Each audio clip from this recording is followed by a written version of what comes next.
Part 1, Mark 14, verses 1 to 11. Mga classmates, have you ever done something good?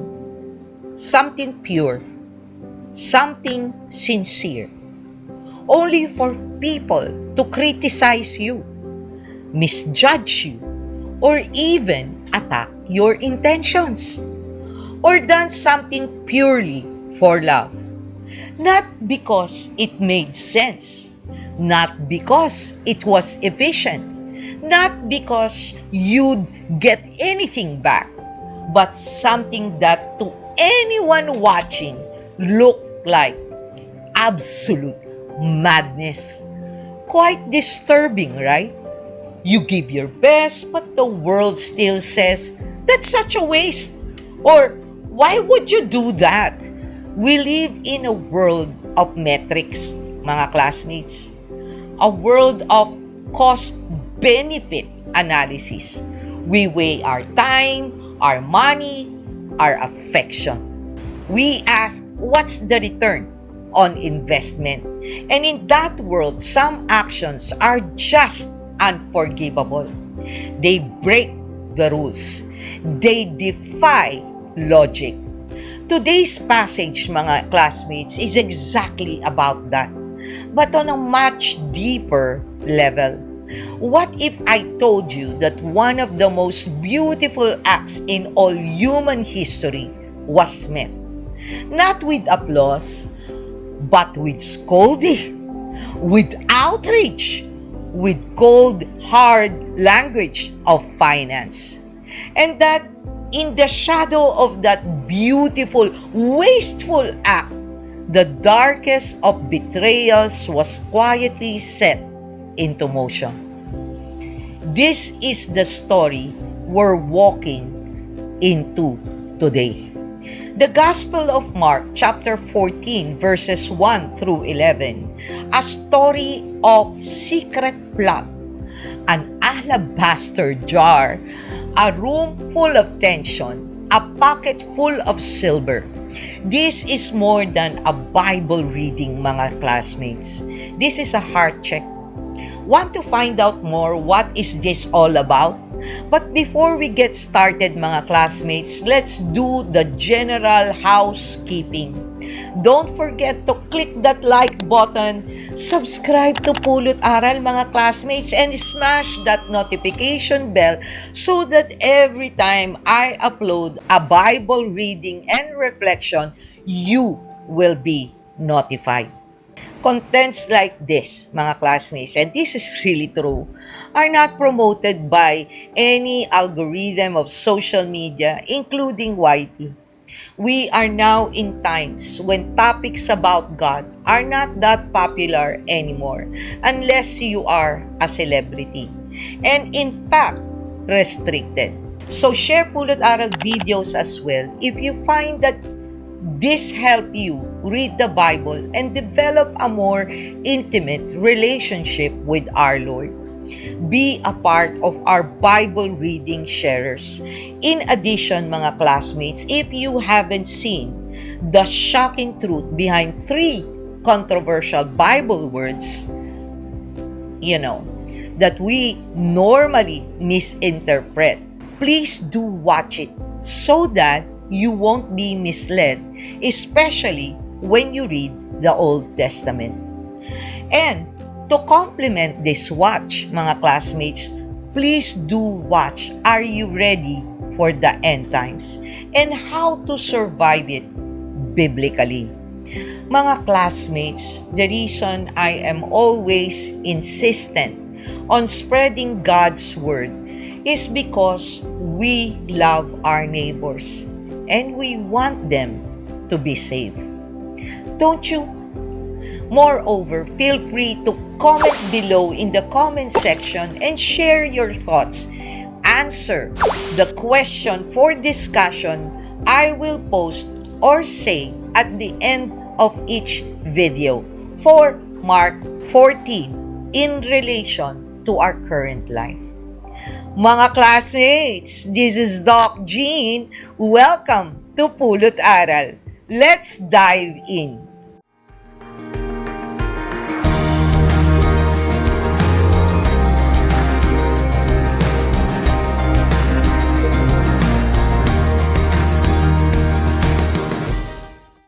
Before we start with our exciting discussion about Mark 14, let's pray and have the Holy Spirit bless us with concentration, discernment, and desire to finish reading Mark 14 all the way. Heavenly Father, you are our strength, our protector, and our truth. Keep us from destruction and deception, and remind us always to wear your full armor against the enemy's schemes. Help me and my classmates to hear what you want us to hear, see what you want us to see, and may we live the way you want us to live. Lord, let your presence touch every heart watching this video. Remove pride, bias, and division so only your truth remains. Use this channel and our lives to draw more people to your word and to the joy of knowing you personally. Strengthen our faith, Father God. Deepen our obedience and make our lives shine with your love so others may see you in us. Let them be moved, Father God, to help this channel grow so we can spread and build a Bible reading community who speaks your words. Increase our desire, discern well, obediently do, and delight more to live a life according to your will. This we ask through Christ our Lord. Amen. Before we start the general overview, context, and discussion, mga classmates, let's first read Mark 14, verses 1 to 11. I will be reading from the ESV version. The plot to kill Jesus. It was now 2 days before the Passover and the feast of unleavened bread. And the chief priests and the scribes were seeking how to arrest him by stealth and kill him. For they said, "Not during the feast, lest there be an uproar from the people." Jesus anointed at Bethany. And while he was at Bethany, in the house of Simon the leper, as he was reclining at table, a woman came with an alabaster flask of ointment of pure nard, very costly, and she broke the flask and poured it over his head. There were some who said to themselves indignantly, "Why was the ointment wasted like that? For this ointment could have been sold for more than 300 denarii and given to the poor." And they scolded her. But Jesus said, "Leave her alone. Why do you trouble her? She has done a beautiful thing to me. For you always have the poor with you, and whenever you want, you can do good for them. But you will not always have me. She has done what she could. She has anointed my body beforehand for burial. And truly I say to you, wherever the gospel is proclaimed in the whole world, what she has done will be told in memory of her." Judas to betray Jesus. Then Judas Iscariot, who was one of the 12, went to the chief priests in order to betray him to them. And when they heard it, they were glad and promised to give him money. And so he sought an opportunity to betray him. Mark 14, verses 1 to 11, general overview and context. Mga classmates, let's travel back for a moment. It is 2 days before Passover. the biggest religious festival of the Jews.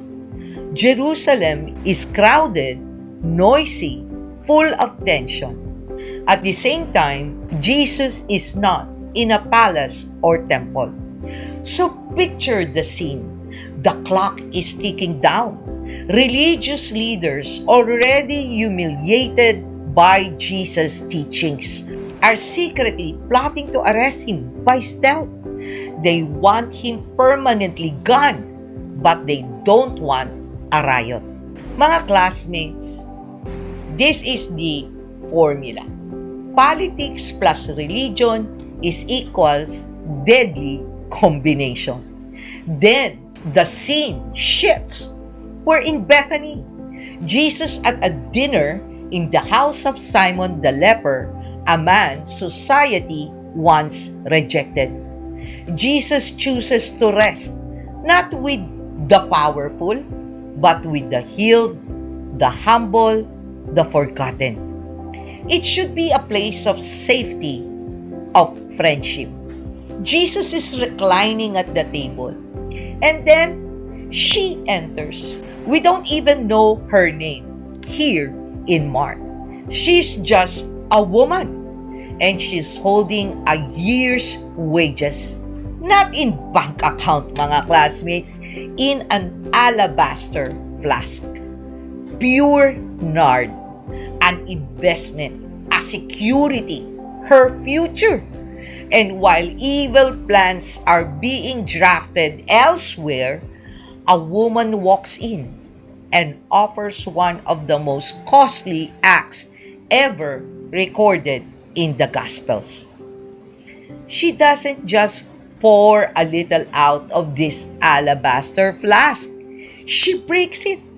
It's irreversible, mga classmates. The entire room fills with the overwhelming opulent scent. It is on his head, his skin, the air. It's everywhere. A fragrance you can't ignore.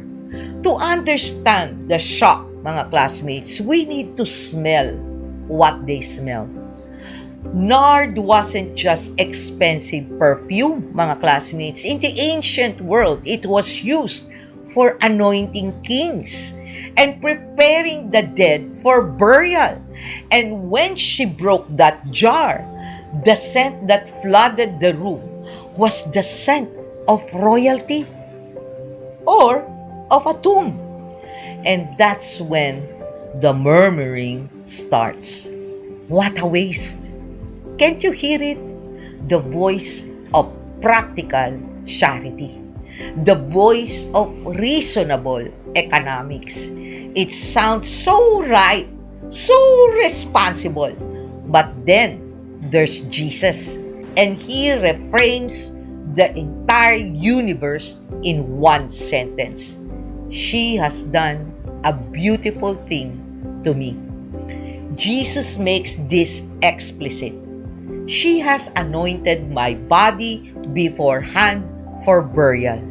While the religious leaders are plotting his murder and his own disciples are dreaming of thrones, this unnamed woman alone seems to understand the actual truth. He is a king marching to his death. And her act is one of profound prophetic recognitions. She sees him, truly sees him, beautiful, not wasteful, beautiful. And in that same breath, Mark pivots from the one who gave everything to the one who would sell everything for a price. Judas. His heart poisoned by the very same spirit of calculation that called the woman's love a waste, now slinks into the shadow to make a deal. Two hearts. One breaks a jar for love, the other breaks a covenant for silver. Both in the same chapter. Both in response to the same Jesus. This contrast is intentional, mga classmates. Worship in one room, betrayal in another. Sacrifice beside selfishness. Love beside greed. This is the tension of Mark 14 verses 1 to 11. Now mga classmates, let's go to the Bible discussion and reflection. What would you give to Jesus if you weren't afraid of judgment? Because the woman in this passage did something people feared to do. She gave Jesus her best, not leftovers, not inconvenience, not if needed, I still have time, not when everything is okay on my end. She broke the jar. No turning back. She poured everything. No holding back. And the world said, "What a waste!" But Jesus said, "No, this is beautiful." Here's the lesson, mga classmates. People may criticize your devotion, but Jesus sees your heart. Sometimes, your obedience will look like strange to others. Your faith will look impractical. Your generosity will look foolish. Your worship will look extreme. But when it is done for Jesus, it is never wasted. You see, mga classmates, those who truly, in their hearts, want to follow Jesus will often need to decide and do things for our faith that almost everyone will not understand, especially even those close to us or even family and friends. Don't be surprised, mga classmates, if they'll even be the first ones who will try to find anything against you to debunk whatever you are doing or ridicule you, or even if they don't say anything, they don't really understand you. That's why when we read the Bible and read these passages, like, then Jesus told them, a prophet is honored everywhere except in his own hometown and among his relatives and his own family. Mark 6 verses 4. Or, then Jesus told his disciples, if anyone would come after me, let him deny himself and take up his cross and follow me. For whoever would save his life will lose it, but whoever loses his life for my sake will find it. Matthew 16 verses 24 to 25. Or mga classmates, this passage, if you belong to the world, it would love you as its own. As it is, you do not belong to the world, but I have chosen you out of the world. That is why the world hates you. John 15 verses 19. These are not mere words, mga classmates. These are things any true followers of Christ will contend with in this fallen world. It is not a simple act to do, and only very few will be able to do it. And we, as believers and followers of Christ, we only get to be like this woman who's willing to offer everything she has when a certain time of our lives comes and the Lord make us choose if our hearts truly belong to Him or we just say it for the sake of it. By the way, mga classmates, if you have not watched Mark 6 and Matthew 16 Bible reading and reflections, please do check them out after this video. Okay? Mga classmates, having faith in our Lord will never be easy. However, through His words, He also promises us that we will not be alone.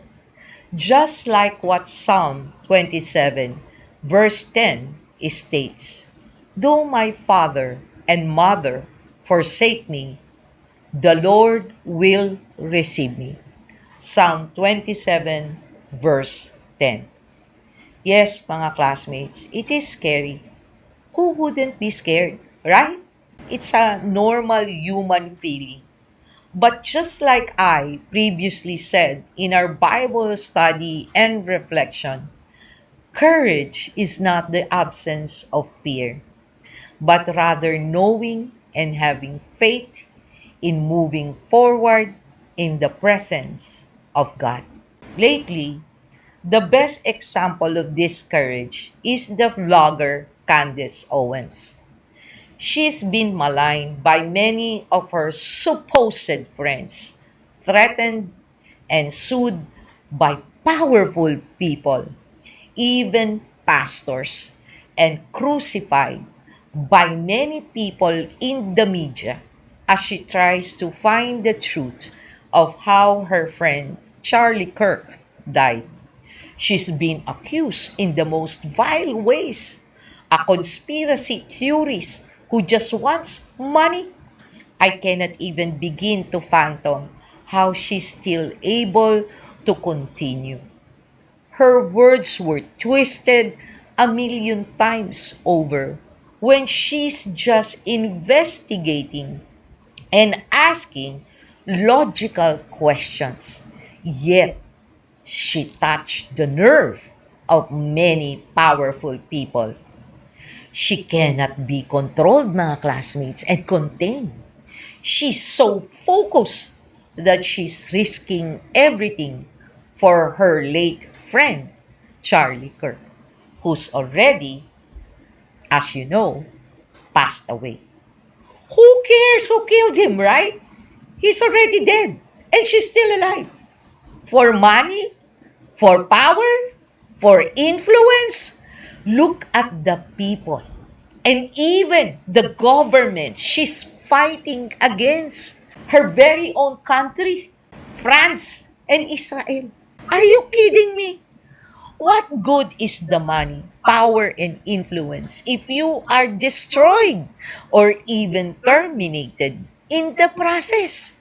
She's already risking her life and her family for the theories she's forwarding in her vlogs in YT. Yet, she's got balls, mga classmates, just like this woman who spent all her money to offer it to Jesus, a man who in a few days will be dead through the content of that alabaster flask. Do you see, mga classmates? Discernment. Discernment, mga classmates. Will you risk almost everything in your life for a friend? Well, mga classmates, I really wish I had someone like that in my life. And then, mga classmates, the other half of this story, the shocker, in the same chapter where a woman gives her best, Judas gives Jesus away. Devotion versus betrayal. Sacrifice versus greed. Worship versus pretension. And just like these people who used to be Candace's friends, who are now taking turns in destroying her through even Bible scriptures and aura of spirituality, pastors who use their pulpits to say vile things against her, you will get to clearly see the Judas, the Pharisees, and the Sadducees in this entire story. Mga classmates, I'm not saying Candace Owens is right in everything. Maybe it is indeed a lone gunman in love with a transvestite who shot Charlie on the roof with a 30-6 bullet that did not explode his head, and the bullet traveled in his body that defies gravity and angle. There's even no blood at the neck. What I am saying is that Candace Owens is seeking the truth. And why all these people who are supposedly for Charlie, including, unfortunately, his wife, keep on lying about things that even sometimes are not necessary. So, just like this woman, mga classmates, who gave all to Jesus, she's treading that path in giving her all to find the truth, even if it may prove she's wrong. And at the risk of everything she has right now, including her life. Can we do that to our Lord? To our faith in Him? So the reflection is simple, mga classmates, but piercing. What kind of heart do we bring before Jesus? Mga classmates, Mark 14 verses 1 to 11 invites us to ask, is my love for God measured by its efficiency or by its cost? By the way, mga classmates, I have an information to share with you. Just in case whatever is going to happen, I will undergo a surgery this coming Saturday. And I hope, mga classmates, you will pray for me, and that if in case I won't be able to feature any of the Bible reading and reflection for the next few days, please do, as I've said, smash that notification bell so that you will be notified once I am able to upload. Mga classmates, do pray for me, and may I be able to do this even in the challenging times I am facing right now.